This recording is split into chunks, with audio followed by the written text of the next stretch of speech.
Hi students, today I am going to discuss this September 2020 mains questions. You see the first question, probability lo only probability, not random variables.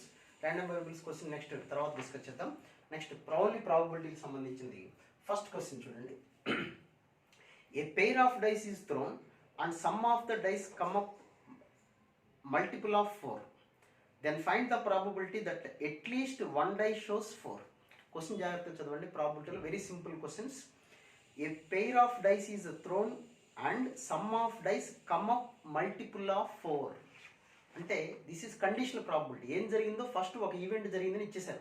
ఒక event జరిగింది, multiple of 4. Sum multiple of 4 అంటే sum 4 అవ్వచ్చు, 8 and 12. Okay, what about sum 4? 2 dice throw చేసినప్పుడు sum 4 అవ్వాలంటే what will be the conditions? Possibilities 1 3, 2 2 and 3 1. Okay, sum 8 that is 1 తో chance లేదు, 2 6, 3 5, 4 4 ఆర్డర్లో రాసుకోండి, 5 3 and 6 2. Now sum 12 is only 1, 6 comma 6. So these are the possibilities when a die thrown and we are getting multiples of 4. Multiples of 4 and 3 4 5 6 7 8 9. So total possibilities n of s is equal to 9. So total 9 only, not 36. ఇవి first జరిగింది. Next ఏమంటున్నారు, find the probability that at least one die shows 2. At least ఒక్క die అన్నా 4, ఒక్క die మీద 4 ఉండాలి. Die మీద 4 ఉన్నవి not there and here is only one thing. So answer is simply 1/9. Okay, 2 dice throw చేస్తే ఫస్ట్ మల్టిపుల్స్ ఆఫ్ సమ్ 16 వచ్చేసింది. Multiples of 4. Multiples of 4 అంటే 4 అవ్వచ్చు, 8 అవ్వచ్చు, 12. So we're having only 9 possibilities among 36. So this will be the N of S only. Okay, ఇందులోంచి మళ్ళీ ఏం తీసుకోవాలి? At least one die shows 4. So there is only one possibility. Answer is 1/9. యాక్చువల్గా procedure ప్రకారం చేయాలంటే, మన కండిషనల్ ప్రాబిలిటీ ఫార్ములా ప్రకారం చేయాలంటే first P of A by B ఏదో ఫార్ములా రాసుకున్నారు అనుకోండి. What about the formula? P of A intersection B by P of B. Here B is the first event. First ఏం జరిగింది చెప్పండి, ఇక్కడ 4 multiples. So what about P of B? 4 multiples 9. So 9/36. Okay, next dice at least one die shows 4. Die మీద 1 వచ్చేవి ఎన్ని ఉన్నాయో రాసుకోవాలి మనం. ఓకే, తర్వాత మనం ఇంటర్సెక్షన్ కనుక్కోవాలి ఏబిలో. అంతకన్నా this is the easiest way. Okay, now the second question is, ఎప్పుడైనా కండిషనల్ ప్రాబబిలిటీ ఇచ్చినప్పుడు మీరు టోటల్ ఎన్ ఆఫ్ ఎస్ తీసుకోవాల్సిన పని లేదు. అందులోంచి ఫస్ట్ జరిగిన ఈవెంట్లో ఏదైతే ఎన్ ఆఫ్ ఈ ఉంటుందో you take that one as N of S for the second event. Okay, next question చూడండి. సెకండ్ క్వశ్చన్, ఇది పెర్ముటేషన్ బేస్ చేసి మీకు ఇచ్చిన క్వశ్చన్. ఇది the probability of 5 digit numbers that are made up of exactly 2 distinct digits. Question చూడండి, simple, 1 లైన్లో ఉంది question. The probability of 5 digit numbers that are made up of exactly 2 distinct digits. Exactly 2 distinct digits. 5 digit numbers అంటే 5 digit numbers ఎన్ని possibilities ఉంటాయి మన దగ్గర? Numbers ఏమి ఇవ్వలేదు కాబట్టి we have to consider from 0 1 2 3 and so on to 9. So there are 10 numbers. We have to consider 10 digits. First digits lo 0 is not applicable. So any of the 9 only except 0. Okay. Now what about here? On all the places we can assume either any of the 10 numbers, any of the 10, any of the 10, any of the 10. So 9 into 10 to the power of 4 is equal to n of s. So total ga manaku వచ్చే 5 digit numbers ఇవి. Okay, so అసలు requirement ఏంటి మనకి? ఆ 5 digit number ఎలా ఉండాలంటే come up with exactly 2 distinct digits. ఆ మాట జాగ్రత్తగా అర్థం చేసుకోండి. ఎగ్జాక్ట్లీ 2 distinct digits అంటే అందులో 2 డిఫరెంట్ నెంబర్స్ ఉండాలి. దాంతో 5 digit నెంబర్ ఫామ్ అవ్వాలి. సపోజ్ మీకు ఇష్టం వచ్చిన 2 నెంబర్స్ తీసుకోండి, 2 5 అనుకున్నాను అనుకోండి. దీంతో 5 digit నెంబర్ ప్రిపేర్ చేయమంటే ఎలా ప్రిపేర్ చేయొచ్చు? 222 రాసుకోవచ్చు, 22 రాసుకోవచ్చు. అంటే ఈ డిజిట్ మొత్తంలో ఎక్కడ కూడా మనకి 2 నెంబర్సే కనపడాలి, డిఫరెంట్ నెంబర్స్. ఆ 2 నెంబర్స్తోనే మన డిజిట్స్ ఫామ్ చేసేలాగా how many numbers are possible, అది ఎన్ ఆఫ్ ఈ. అది మనకి ఇంపార్టెంట్ అండి. ఓకే, క్వశ్చన్ అర్థమైంది కదా మీకు? ఏదో 2 నెంబర్సే ఉండాలి, 2 డిఫరెంట్ నెంబర్సే ఉండాలి, but you have to prepare 5 digit number, అది ఇంపార్టెంట్. ఓకే, సో ఇప్పుడు మన దగ్గర ఇందులో 0 ఉంటుంది, అది కొద్దిగా జాగ్రత్తగా చేయాలి. ముందు 0 లేకుండా చూద్దాం. Among the 9 numbers we're selecting 2 numbers. ఏదో మీ ఇష్టం వచ్చిన 2 నెంబర్స్ సెలెక్ట్ చేసుకున్నాం. ఓకే, 2 నెంబర్స్ సెలెక్ట్ చేసి అయిపోయిన 2 నెంబర్స్ వచ్చేసినాయి మనకి. ఈ 2 నెంబర్స్ని ఎన్ని రకాలుగా we can arrange. Okay, first ఇక్కడ ఆ 2 నెంబర్స్ ఏముండొచ్చు, ఇక్కడ any of 2, any of 2, any of 2, any of 2, any of 2, అంటే 2 to the power of 5, any of 2 selected numbers. మీరు ఏదో అనుకున్నారు కదా ఇందాకలాగా 2, 5 అనుకున్నారు, లేదా 2 వద్దులేండి, అలాగే ఇక్కడ 2 అంటే కన్ఫ్యూజ్ అవుతారు. సపోజ్ 9, 5 అనుకున్నారు అనుకోండి. ఈ 2 నెంబర్స్లో any of 9 or 5, any of 9 or 5, any of 9 or 5, ఇట్లా 2 power 5 వచ్చింది. మైనస్ ఎనీ ఆఫ్ 2 అన్నప్పుడు అన్నీ మీరు 9, 9, 9 తీసుకుంటే ఇక్కడ 9 and 5 నెంబర్స్ తీసుకున్నారు కదా, అన్ని సేమ్ నెంబర్ పనికిరాదు కదా. అలాగే 5, 5, 5, 5 నెంబర్ కూడా పనికిరాదు కదా. So we're having 2 power 5 minus 2. మనం 2 నెంబర్స్ సెలెక్ట్ చేసాం. ఆ 2 నెంబర్స్లో first place can be filled with any of the 2 numbers. Any of 2, any of 2, any of 2, any of 2 అన్నామంటే సపోజ్ మనం 5 సెలెక్ట్ చేసాం, 5, 5, 5, 5 రాసాం అనుకోండి, అది పాసిబుల్ కాదు కదా. ఎందుకు పాసిబుల్ కాదు? అడిగిన క్వశ్చన్లో ఏమని ఇచ్చారు? The 5 digit number must contain 2 distinct digits. 2 different digits తోటి ఫామ్ అయి ఉండాలి, అంటే 2 నెంబర్స్ ఉండాలి అక్కడ. మనం అన్ని 5లో అన్ని 9లో తీసుకున్నాం, కుదరదు కదా. కాబట్టి -2 దేనికి? అన్ని all the numbers not be the first number, all the numbers not be the second number. Okay, this is one way. Plus ఇప్పుడు 0 కన్క్లూడ్ చేద్దాం. ఇందాక 0 లేదు. Okay, so now I'm taking 0, 1 number, ఆ 0 తీసేసుకున్నాను, ఒక 0 వచ్చేసింది. Next among 9 numbers I'm selecting 1 more number. So we're having 2 numbers. ఒక number 0 ఉంది, ఇంకో నెంబర్ మీ ఇష్టం వచ్చిన నెంబర్స్ 5 అనుకుందాం, అంటే 0 ఒక నెంబరు, 5 ఒక నెంబర్. ఇప్పుడు how many numbers are possible? 5 digit numbers. First ప్లేస్లో 0 నాట్ పాసిబుల్ కాబట్టి we have to fill the first digit with మనం తీసుకున్న నెంబర్ ఏదైతే అదే possible. Okay, next what about the next place? Any of 2, any of 2, any of 2, any of 2, అంటే 2 to the power of 4 minus any of 2 అన్నప్పుడు ఇక్కడ నేను 1 రాశాను కదా, అన్ని 1లు తీసుకుంటే అప్పుడు ఆల్ నెంబర్స్ ఆర్ సేమ్ కదా. కాబట్టి ఆ కేసు ఒకటే పనికిరాదు, ఇక్కడ -2 కాదు, -1 ఓన్లీ. ఎందుకని? ఫస్ట్ ప్లేస్లో నేను 5 ఫిక్స్ చేసాను. సో ఆ నెక్స్ట్ 5, 5, 5 రాసే ఉంటాడు, ఆ ఒక్క నెంబరే పనికిరాదు. అంతేగాని 0, 0, 0 రాసుకుంటే ఓకే, 5, 0, 0, 5000 నెంబర్ వస్తుంది, ఇబ్బంది లేదు. So these are the favourable conditions అనమాట. సో ఆన్సర్ ఏమైనా వస్తుంది చూడండి, 9c2 into 2 power 5 minus 2 plus 9c1 into 1c1 రాయకపోయినా పర్వాలేదు, 2 power 4 minus 1. 9c2 అంటే 9 into 4 36 into 30 ప్లస్ 9c1 అంటే 9, 16 minus 1 15 by total we're having 9 into 10 power 4. Question జాగ్రత్తగా అర్థం చేసుకోండి, మళ్ళీ ఒకసారి చెప్తాను చూడండి. The total number of 5 digit numbers, that 5 digit number contains 2 distinct digits only. అంటే మనం ప్రిపేర్ చేసే 5 digit నెంబరు ఇలా ఉండొచ్చు. అంటే ఇక్కడ ఉన్న 5 digit నెంబర్లో 2 నెంబర్సే ఉన్నాయి, 2 ఒకటి 3 ఒకటి, వాటితోనే 5 digit నెంబర్స్ ప్రిపేర్ చేయాలి. How many digits are possible, అది క్వశ్చన్ అది. ఓకేనా? So this is the solution. Next అంటే కొద్దిగా జాగ్రత్తగా చేయాల్సినటువంటి అవసరం ఉంది పేపర్లో, మెయిన్స్లో లేటెస్ట్గా వచ్చిన సెప్టెంబర్ మెయిన్స్లో సంబంధించిన క్వశ్చన్స్ ఇవి. Next okay, next one more question. Box 1 contains 30 cards, 1 to 30. Box 1 to 30 numbers ఉన్నాయి బాక్స్ 1లో. And there is one more box which contains numbers 31 to 50. So ఇందులో బాక్స్ 1లో 2లో 31 to 50.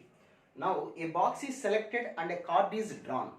If the number on the card is non-prime, then what about the probability that it is came from box 1? Okay, then it is box 1 నుంచి రావాలి. ఇక్కడ చూడండి, 2 boxes will be there. Both boxes are having the same probability to choose. A box అయినా తీసుకోవడానికి మనకు ఒకటే chance. అయితే non prime number కావాలి ఫస్ట్ మనకు, అది ఇంపార్టెంట్. నాన్ ప్రైమ్, ఇందులో అసలు ప్రైమ్ నెంబర్స్ ఏమున్నాయి చూడండి మనకి, 2, 3, 5, 7, 11, 13, 17, 19, 23, 29, అంటే 3, 6, 6 + 4 10 నెంబర్స్ ఉన్నాయి ఇందులో. అంటే 20 non prime here. 1 to 30 numbers ఒక బాక్స్లో ఉన్నాయి. అందులో ప్రైమ్ నెంబర్స్ 10 ఉన్నాయి, నాన్ ప్రైమ్ 20 నెంబర్స్ ఉన్నాయి. 31 to 50లో 31, 37, 30తో ఛాన్స్ లేదు కదా. నౌ 41, 43, 47, ఓకే, 49 ఉంది కదా. Okay, so these are the 5 numbers. ఇవి 5 numbers. So remaining 15 non prime numbers. 15 non prime numbers. ఓకేనా. సో టోటల్గా ఫస్ట్ బాక్స్లో 30 ప్రైమ్ నెంబర్స్, సెకండ్ బాక్స్లో 20 ప్రైమ్ నెంబర్స్ ఉన్నాయి. సారీ, 30 నెంబర్స్, ఇక్కడ 20 నెంబర్స్ ఉన్నాయి. ఇందులో prime 10, remaining 20 non prime. Here 5 prime, 15 non prime numbers. Okay, ఇప్పుడు మనం ఒక ప్రైమ్ నెంబర్ చూస్ చేసుకుంటే that prime number came from the box 1, అది క్వశ్చన్. అది ఓకే, స్పెసిఫిక్గా మెన్షన్ చేశారు. అంటే Bayes theorem with problem. First box వచ్చే ప్రాబబిలిటీ ఎంత చెప్పండి, 1/2. ఫస్ట్ బాక్స్ వచ్చేసింది. అందులోంచి ప్రైమ్ నెంబర్ వచ్చే ఛాన్స్ ఎంత, 20/30 ప్లస్, అంతే కదా, 20 నాన్ ప్రైమ్ నెంబర్స్ ఉన్నాయి, టోటల్గా 30 numbers. So 20/30 non prime number వచ్చే chance. Second box chosen chance 1/2. Second బాక్స్లోంచి నాన్ ప్రైమ్ నెంబర్ వచ్చే ఛాన్స్ 15/20. మనకు కావాల్సింది ఫస్ట్ బాక్స్ కదా. So we have to write in the numerator, that is 1/2 into 20/30. మళ్ళీ ఒకసారి చెప్తాను చూడండి. ఫస్ట్ బాక్స్ వచ్చే ప్రాబబిలిటీ, అందులోంచి నాన్ ప్రైమ్ నెంబర్ వచ్చే పాసిబిలిటీ, ప్లస్ సెకండ్ బాక్స్ వచ్చే పాసిబిలిటీ, అందులోంచి నాన్ ప్రైమ్ నెంబర్ వచ్చే పాసిబిలిటీ. సో దీన్ని మ్యాథ్స్ భాషలో రాసేటప్పుడు మన ప్రాబబిలిటీ భాషలో రాయాలంటే P of B1 first box వచ్చే probability, and P of non prime number from the box B1, P of B2, P of non prime number by B2, and P of B1 into P of non prime number by B1. ఇది probability. అంత అవసరం లేదు. Direct first box వచ్చే probability, అందులోంచి non prime number. Second box వచ్చే probability, అందులోంచి non prime. మనకు కావాల్సింది ఫస్ట్ కాబట్టి న్యూమరేటర్ రాసుకుంటే సరే. So this will be the answer for that question. Okay, it's a simple question. కాబట్టి అది బేయిస్ థియరం అనేది మీరు అర్థం చేసుకోవాలి. ఓకే, సో ప్రాబబిలిటీ నుంచి మనకి ప్రతి క్వశ్చన్ పేపర్లో 1 క్వశ్చన్ అయితే గ్యారంటీగా వస్తుంది మన క్వశ్చన్. ఆ క్వశ్చన్ కూడా కొద్దిగా జాగ్రత్తగా చేయగలిగితే ఈజీ క్వశ్చన్ ఉంటుంది మనకి. Okay, next, in a game of 2 players A and B, ఇది చూడండి మంచి క్వశ్చన్ ఇచ్చారు. In a game of 2 players A and B, starting with A, throwing a pair of dice and total on the scores of the dice are noted. If A wins the game, A throws total of 6. A ఎప్పుడు గెలుస్తా అంటే sum 6, B గెలవాలంటే sum 7. Okay, if A starts the game then A will win the game. Question అది. Question చాలా లెంగ్తీగా ఉంది, నేను సింపుల్గా చెప్తాను మీకు. A అండ్ B ఇద్దరు గేమ్ ఆడుతున్నారు. ఏ అనేవాడికి 6 పడితే, సమ్ 6 పడితే గేమ్ గెలిచినట్టు. B అనేవాడికి సమ్ 7 పడితే గేమ్ గెలిచినట్టు. ఓకేనా. అసలు సమ్ 6 వచ్చే ఛాన్స్ ఎన్ని ఉంటాయి మనకి, 5 ఉంటాయి. 1 6, 1 5, 2 4, 3 3 అండ్ 4 2, 5 1, 5 ఛాన్సెస్ ఉంటాయి. 5/36. ఓకే, సమ్ 7 వచ్చేవి 6 ఉంటాయి మనకి. 6/36 that is equal to 1/6. So ఏకి సమ్ 6 పడితే వాడు గెలుస్తాడు. బి అనేవాడికి సమ్ 7 వస్తే వాడు గెలుస్తాడు. ఇద్దరు గేమ్ ఆడటం స్టార్ట్ చేశారు. ఈ గేమ్ జాగ్రత్తగా చూడాలి. ఈ గేమ్ ఎలా ఉంటుందంటే, ఇప్పుడు నేను ఏ అనుకోండి, బి అనేవాడు వేరే అనుకోండి, మీరు అనుకోండి బి. ఫస్ట్ నాతో స్టార్ట్ చేశారు. గేమ్ స్టార్ట్స్ విత్ ఏ అన్నాడు, అది ఇంపార్టెంట్.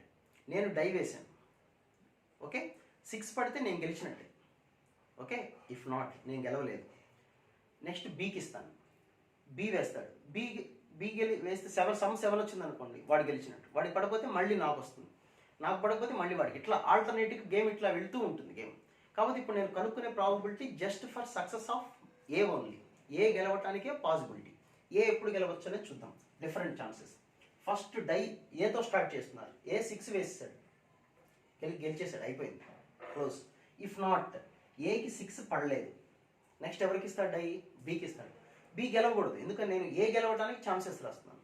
అంటే బి గెలవలేదు, బి ఓడిపోయాడు. నెక్స్ట్ ఇప్పుడు ఎవరి దగ్గరికి వస్తుంది, మళ్ళీ ఏ దగ్గరికి వస్తుంది. ఇప్పుడు గెలవచ్చు ఏ. లేదా ఫస్ట్ టైం ఇద్దరు ఓడిపోయారు అంటే, ఫస్ట్ టైం అంటే ఒక బ్యాచ్, ఒక సెట్. నెక్స్ట్ టైం మళ్ళీ ఏ ఓడిపోయాడు, బి ఓడిపోయాడు. అప్పుడు మళ్ళీ థర్డ్ టైం ఏ దగ్గరికి వస్తుంది, ఇప్పుడు గెలవచ్చు. ఇలా గేమ్ ఇలా రన్ అవుతుంటుంది అనమాట. అంటే ఫస్ట్ నేను గెలిస్తే ఓకే, నేను గెలవలేదంటే మళ్ళీ వాడు గెలవకూడదు, మళ్ళీ అప్పుడు నా దగ్గరికి వస్తుంది. అంటే నేను ఎప్పుడెప్పుడు గెలవచ్చు, ఫస్ట్ టైం గెలవచ్చు, మళ్ళీ థర్డ్ టైం వస్తుంది నా దగ్గరికి, ఫిఫ్త్ టైం వస్తుంది, సెవెంత్ టైం వస్తుంది. ఇది ఛాన్స్. సో ఏ కామన్ తీసుకుంటే A one plus A bar B bar and this is A bar B bar whole square, A bar B bar whole cube and so on. So A into this is GP కదా, జీపీలో sum to infinite series అంటే formula ఏంటి, a by one minus r. A by a అంటే ఇక్కడ ratio ఫస్ట్ది కదా, are, are అంటే ratio ఎంత చూడండి, A bar B bar. So that is equal to a by one minus A bar B bar. What is A probability, A success అయ్యే chance ఎంత, 5/36. 1 మైనస్ ఏ బార్, ఏ సక్సెస్ కాని probability 1 మైనస్ 5/36 కదా, అంటే 31/36. B bar, B success ratio 1/6, అంటే failure ratio ఎంత అవుతున్నప్పుడు 5/6. సో 5/36 ఇంటూ 36 ఇంటూ 6 అంటే 216 మైనస్ 155 అంతే కదా, 155. దట్ ఈస్ 61. 36 cancel. So the answer is 30/61. So ఈ గేమ్ ఇది ఇన్ఫైనైట్ సిరీస్ గేమ్స్ అంటారు. ఇది ఒక one of the best one problem ఇది కూడా. ఓకే, సో మిగతా ఇవన్నీ ర్యాండమ్ వేరియబుల్స్ సంబంధించిన క్వశ్చన్స్ ఉన్నాయి. And there will be one more question there. చూద్దాం నెక్స్ట్ క్వశ్చన్ ఏంటో. Next question Venn diagrams base చేసుకున్న క్వశ్చన్ ఇచ్చారు చూడండి. సో ప్రాబబిలిటీలో ఉన్న క్వశ్చన్స్ అన్ని ఇది సెప్టెంబర్ పేపర్, ఇది జనవరి పేపర్ కూడా ఒక వీడియో చేస్తాను నేను, చూడండి క్వశ్చన్. దాన్ని బట్టి మీరు get a conclusion how which type of questions are given in this year 2020 problems. But video మొత్తం చూడండి, చాలామంది ఏదో వచ్చేసింది క్వశ్చన్ అనుకోకండి. ఈజియెస్ట్ వే చెప్తున్నాను మీకు. మీ గూగుల్లో దొరికే సొల్యూషన్ కన్నా నేను చెప్పే సొల్యూషన్ కొంత ఈజీ అని నేను అనుకుంటున్నాను. So next question is ABC are 3 pairwise independent events such that P of A intersection B intersection C is equal to 0 and P of then the value of P of B bar intersection C bar అంటే complementary, B bar అంటే complementary ఎలా అని రాసుకోవచ్చు మనం, by A is equal to ఈ value ఎంత అని question చేశారు. ఓకే, నౌ అంటే ఇది కూడా కండిషన్ ప్రాబబిలిటీ సంబంధించి, అంటే P of A intersection B bar intersection C bar by P of A. Formula idea ఉంది కదా, P of A by B అంటే P of A intersection B by P of A. So what about the intersection of this one, the intersection ఏమవుతుందో ఒకసారి చూద్దాం, diagrams లా చేద్దాం. Okay, A intersection B bar intersection C bar. B bar అంటే there is no B, C bar అంటే there is no C, common part అంటే no B no C, అంటే including A, this is ABC. So only A, ఇది ఈ part అన్నమాట మనకి వచ్చింది. So this is the part A intersection B bar intersection C bar. So we can write like this. ఈ డయాగ్రామ్లో చూడండి ఈ పార్ట్ని ఎలా రైట్స్ మనం, we can write like P of A minus, అంటే టోటల్ P ఆఫ్ A లోంచి first I'm subtracting this part P of A intersection B. Okay, next I am subtracting this part, this is P of A intersection C. అయితే P of A intersection B loan P of A intersection C లోను ఈ part, ఈ common part అనేది 2 times వచ్చింది చూడండి, 2 times subtract చేసాం కాబట్టి 1 time add చేస్తున్నాను. P of A intersection B intersection C by P of A. ఇది రాయగలిగితే ప్రాబ్లం వచ్చేసింది. అయితే P of A intersection B intersection is equal to 0 అని ఇచ్చేసారు, there is no use for that one. So that is P of A minus intersection B అని ఇచ్చారు. Independent events అన్నారు, pair wise independent కాబట్టి P of A intersection B can be written as P of A into P of B. This is also we can write P of A into P of C by P of A. అన్నిట్లో పాపం ఇచ్చింది P of A cancel చేసాం అనుకోండి, what you will get చూడండి, 1 minus P of B minus P of C. అది answer. దీన్ని ఇంకా simplify చేయొచ్చు. So the answer will be 1 minus P of B అంటే we can write P of B bar into minus P of C, లేదా 1 minus P of C అంటే we can write P of C bar minus P of B. Okay, so ఏదైనా answer మనకి మిగిలిన answer ఏంటి ఒకసారి ఇక్కడ రాస్తున్నాను చూడండి కనపడకపోతే. What about the remaining will be 1 minus P of B minus P of C. First you take these two, you can write P of B bar minus P of C, that is equal to, if you take these two, 1 minus P of C means P of C bar minus P of B. Okay, next there is last 2 more questions are there. ఇంకా చూడండి సెప్టెంబర్లో మీకు మంచి questions ఇచ్చారు. ప్రాబిలిటీలో ప్రతి పేపర్లో మనకి question ఉంది, సో మీరు జాగ్రత్తగా ప్రిపేర్ అవ్వాల్సిన అవసరం. Out of 11 consecutive natural numbers, next question is out of 11 consecutive natural numbers if 3 are selected, okay 11 consecutive natural numbers లో 3 numbers సెలెక్ట్ చేసుకుంటే then the probability that they are in AP with positive common difference, ఇచ్చారు. అంటే 11 consecutive numbers మీ ఇష్టం వచ్చినవి తీసుకోండి, ఇబ్బంది ఏం లేదు. 11 consecutive numbers నుంచి 3 numbers are selecting means n of s is equal to 11c3. Okay, the selected 3 numbers are even number, selected 3 numbers are in AP, arithmetic progression. So 2b is equal to a plus c. What about 2b? 2 into some number is equal to, that number is equal to even number. So even number is equal to a plus c. అంటే 2 numbers sum చేస్తే we have to obtain even number. So that 2 numbers, therefore a and c both are even అవ్వచ్చు, both odd numbers అని అవ్వాలి, అంతేనా? So 2b అంటే even number, so some of 2 numbers is equal to even number కాబట్టి both are even, both are odd. 11 consecutive numbers తీసుకుంటే we will get 5 even numbers, 6 odd numbers, లేదా మన starting number బట్టి first even నెంబర్తో start చేశారనుకోండి there will be 6 even numbers, 5 odd numbers ఉంటాయి, ఏదైనా ఒకటి 5 ఈవెన్ 6 odd రావచ్చు, 5 ఈవెన్ 6 odd numbers, లేదా 6 ఈవెన్ 5 odd, ఏదో ఒక ఛాన్స్ ఉంటుంది, మనకు తెలియదు. సో బోత్ ద నెంబర్స్ ఆ 5 ఈవెన్ నెంబర్స్ నుంచి 2 నెంబర్స్ వచ్చినా ఓకే, లేదా 6c2 by 11c3, both the numbers even అవ్వచ్చు, బోత్ ద నెంబర్స్ ఆడ్ అవ్వచ్చు, ఏదైనా జరగచ్చు. ఇది ఈవెన్ అనుకుంటే ఇది ఆడ్, లేదా ఇది ఆడ్ అనుకుంటే ఇది even numbers. Okay, by 11c3. And last question, ఈ క్వశ్చన్ కూడా ఐపీలో ఉన్న క్వశ్చన్ కానీ కొద్దిగా ట్విస్ట్ చేసి ఇచ్చారు వాళ్ళు. ఓకే, అది కూడా చిన్నది నేను చెప్తాను, వెరీ ఈజీ. సో దీన్ని బట్టి మీరు అర్థం చేసుకోవచ్చు ఎలాంటి క్వశ్చన్స్ వస్తున్నాయో. ఓకే, వీడియో కంప్లీట్గా చూడండి, ఒక క్వశ్చన్ చూసి వదిలేకండి, మీరు టైం ఉన్నప్పుడే చూడండి, కంగారు లేదు. And the question is P of A is equal to 0.6, P of B is equal to 0.4, P of C is equal to 0.5, P of A union B ఇచ్చారు ఇక్కడ, A union B is equal to 0.8, and P of A intersection B is equal to 0.3, and P of A intersection B intersection C is equal to 0.2, P of B intersection C is equal to beta, and P of A union B union C is equal to alpha, where 0.85 is less than or equal to alpha less than or equal to 0.95, then beta lies in the interval. అయితే beta first మనకి we have to find P of A union B కదా.